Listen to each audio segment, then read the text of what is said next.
Preguntémosle a Wicked a ver qué opina. No, en realidad deberías pedir 40. Wow, Wicked, estás de mi lado. El modo en que se probaba que eras una bruja.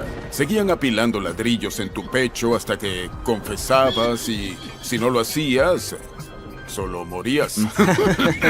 Solo se produjeron alrededor de 200 unidades. Estas fueron las exactas palabras de un vendedor que apareció con lo que parecía una simple placa de circuito, pero resultó ser una Apple Print original ensamblada a mano por Steve Wozniak en 1976, valorada en $500,000. ¿Recuerdas ese teléfono raro de Star Wars que compraste en los 80s? ¿O esa figura de acción que tu madre milagrosamente no tiró? Cualquiera de estos objetos podría valer miles de dólares, como aquel teléfono de Ewok que Chumley compró por apenas unos cuantos dólares y que hoy es una pieza codiciada por coleccionistas de Star Wars en todo el mundo. En los próximos minutos verás 7 objetos increíbles que cambiarán tu forma de ver esas rarezas que tienes guardadas en cajas. Número 7. El primer hijo de Krypton. Cuando un coleccionista entró a Gold and Silver Pawn con una pequeña figura en su mano, nadie anticipaba estar ante un auténtico pedazo del génesis de la cultura pop americana. Lo que parecía un simple juguete viejo era, en realidad, la primera figura de acción de Superman jamás fabricada, lanzada en 1939, el mismo año en que el Hombre de Acero debutó en las páginas de Action Comics número 1. Originalmente se vendía por $1.65, explicó el vendedor mientras sostenía con reverencia el diminuto superhéroe. La cifra, casi ridícula para los estándares actuales, adquirió dimensiones épicas al considerar la inflación histórica y, más importante aún, la evolución cultural de aquel modesto juguete en un ícono global. Lo que elevaba exponencialmente el valor de esta pieza no era solo su rareza, pocas han sobrevivido las 7 décadas transcurridas desde su fabricación, sino un detalle que hizo que incluso Rick contuviera la respiración: conservaba su empaque original. En el mundo del coleccionismo vintage, este factor multiplica el valor de cualquier artículo, transformando lo valioso en extraordinario. El vendedor, consciente del tesoro que portaba, solicitó $6,000, argumentando convincentemente que esta figura representaba el nacimiento material del concepto mismo de superhéroe como lo conocemos hoy, una pieza fundamental en la historia no solo del coleccionismo, sino de la cultura popular del siglo XX. Rick, aunque visiblemente impresionado, mantuvo la cautela profesional que caracteriza sus negociaciones más importantes. No soy un experto en figuras de acción antiguas, admitió, convocando a un especialista en juguetes y memorabilia de cómics para verificar tanto la autenticidad como la condición específica de la pieza. El veredicto experto fue agridulce, aunque confirmó que se trataba efectivamente de una auténtica figura de Superman de 1939, detectó un problema crucial que el ojo no entrenado pasaría por alto. Ha sido restaurada, explicó con tono profesional, detallando cómo ciertas partes habían sido intervenidas para recuperar su apariencia original. Esta revelación, aparentemente técnica, tenía profundas implicaciones comerciales. Muchos coleccionistas prefieren artículos en su estado original, incluso con desgaste, aclaró el especialista. Consideran que las restauraciones, por muy bien hechas que estén, reducen la autenticidad histórica del objeto. Para el mercado especializado de alto nivel, un Superman imperfecto pero original valía más que una versión restaurada que aparentaba perfección. Rick, ahora armado con esta información crucial, ofreció $2,000, una cifra sustancialmente menor a la solicitada, pero que reflejaba honestamente el impacto de la restauración en el valor de mercado. Sigue siendo un artículo increíblemente valioso, explicó, pero la restauración limita significativamente su potencial de reventa entre coleccionistas de élite. El vendedor, visiblemente decepcionado por la enorme diferencia entre sus expectativas y la realidad del mercado especializado, decidió conservar su tesoro kryptoniano. Prefiero quedármelo que venderlo por menos de lo que vale para mí, explicó mientras guardaba cuidadosamente la figura, convencido de que en algún lugar existía un coleccionista dispuesto a valorar el icónico superhéroe más allá de sus imperfecciones técnicas. Esta historia nos recuerda que incluso los superhéroes más poderosos tienen sus debilidades. Para Superman, la kriptonita; para su figura de colección, una restauración bien intencionada que, irónicamente, disminuyó su valor valor en lugar de aumentarlo.